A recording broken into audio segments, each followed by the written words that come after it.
We've all seen the trash talk gone wrong videos from the past. From Conor McGregor versus Khabib Nurmagomedov to Jorge Masvidal versus Ben Askren. But none may be as sweet and universally celebrated as when Alex Pereira humbled and utterly demolished Magomed Ankalaev in their light heavyweight title rematch at UFC 320. But let's rewind a bit. Right from the start, this was seen as a nightmarish matchup for Pereira, a beloved kickboxer, arguably the face of UFC, now facing a well-rounded Russian powerhouse who had the wrestling to take him down. Many critics believed Pereira had taken shortcuts to his 2 UFC belts. They said he hadn't faced a real grappler and would be exposed eventually.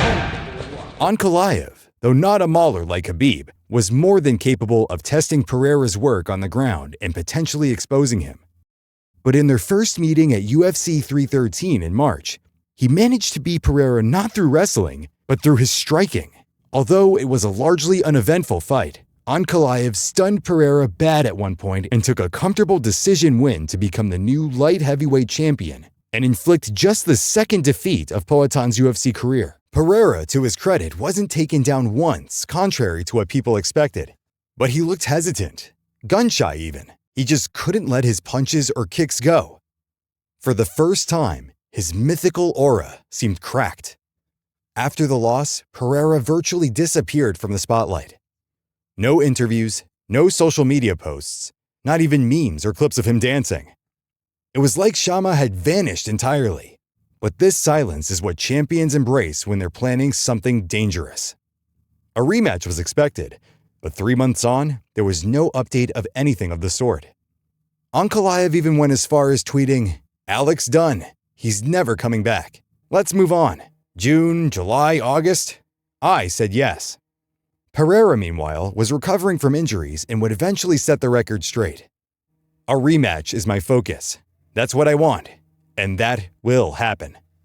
He also revealed he would make changes in a rematch. A few different things, but details. It's not like I'll completely change my game. No, it's the same thing, but fixing some techniques. Eventually, UFC 320 was announced for October with Pereira vs. Ankalaev 2 as the headliner. Although many fans were excited, there seemed to be lingering doubt as to whether Pereira would be able to win. After all, he had a poor performance in their first meeting. At 38, Pereira was giving up 5 years to the younger, fresher champion. Not to mention, Pereira was as much as a plus 210 underdog according to odds makers. Could this perhaps be the last dance? And would a defeat signal the end of the Poatan era for good and bring the end to one of the most exciting runs for a fighter in recent history? One thing was clear. Pereira and Ankalaev didn't like each other, and that was evident in the build-up to their first fight. Pereira is not one to trash talk, and neither is Ankalaev. But that didn't stop the Russian from heating things up, claiming the Brazilian was ducking him all this time. Honestly, Pereira should say thank you to Dana White for protecting him this whole time. Now it's going to be a whole different thing. He would also say, "We're planning on absolutely dominating him on Saturday. We're going to make sure that Shama has no chances on Saturday. Whether or not he stays in the sport or decides to go back to the tire shop, that's going to be up to him." The tire shop remark came after a Russian reporter asked Ankalaev if Pereira would go back to the tire shop he once worked at after losing. Pereira was evidently not pleased with those remarks. The trash talk only intensified going into their rematch.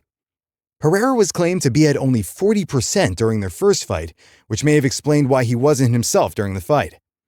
Ankalaev said it was only just excuses. Then they had a run-in at the UFC Performance Institute where Pereira claimed Ankalaev tried to hide from him. "Something really funny happened there just now, Pia leaving, right? I saw 𝐬𝐫𝐿aev's coach there. I was just there, but I didn't see a 𝐬𝐬𝐿aev. The funny thing was when I left Pi, then when I got to the car, right, a guy from my team, right, was still inside, right, and saw, like, the girl from Pi saying to 𝐬𝐬𝐿aev, come on in, he's already gone, like, damn, hiding the guy or hiding himself or hiding the guy in the little room over there, man." To that, Ankalaev responded, "When I heard that's what he said, I was perplexed. I was confused. Why would he even say that? If you look at the last fight, I bullied him in the fight. I pressured him. He was running away from me the entire fight. I won the fight. I became champion. So why would I be hiding from him?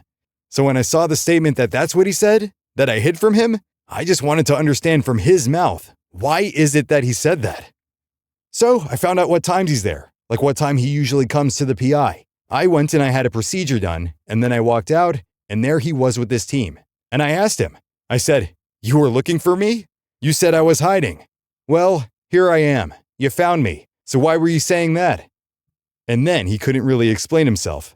Then he started doing all sorts of things like, I don't know, the lady said, the girl said, somebody said. I don't even care to listen to any of that explanation because there I was confronting him right in front of his face, and he had no answer for why he told everybody that I was hiding from him. He also said that he no longer respected Pereira. I don't respect people like that. Why would you lie about something that never happened, you know? But I have no problem. But if he gets close to me, say next week, and decides that I think he's too close to me, of course I'm going to defend myself. But other than that, we'll see everything in the cage. What was the true story? We may never know, but as much as Pereira would deny it, this was very personal. On to fight night, and it's finally time to settle the score. And Pereira wasted absolutely no time. Right when referee 𝐬𝐫𝐷ean kicked things off, he rushed to attack and was aggressive from the get-go. Ankalaev was overwhelmed and eventually caught with a devastating right hand that slipped through his defense. The Dagestan native was hurt and dropped for a single leg, which was easily defended by Pereira, who then got on top and unleashed a barrage of hammer fists and elbows until 𝐬𝐵𝐷ean stepped in. It took just 1 minute and 20 seconds. Pereira got up and did his classic, "Look what I did," mocking celebration to a downed Ankalaev who was still on his back. The crowd erupted. The Shama era resumed. The UFC's star stoic killer was still standing tall. "Vengeance is never a good thing," Pereira said post-fight. "It's kind of a poison sometimes. I told everyone I was not in good condition last time. Nobody believed it. You saw it. It didn't surprise me the fight played out that way. I don't like to make excuses, but I wasn't well that night. I'm well tonight." It's hard to argue that based on Pereira's performance. As the dust settled over UFC 320, one thing was clear. Alex Pereira didn't just win a rematch. He rewrote his story. He won in a decisive manner against a fighter who regularly trash-talked him. A trilogy? Nobody's even asking for it. Instead, Pereira might be on his way to the biggest fight perhaps in UFC history. A potential fight against Jon Jones at the White House next year? Sign us all up.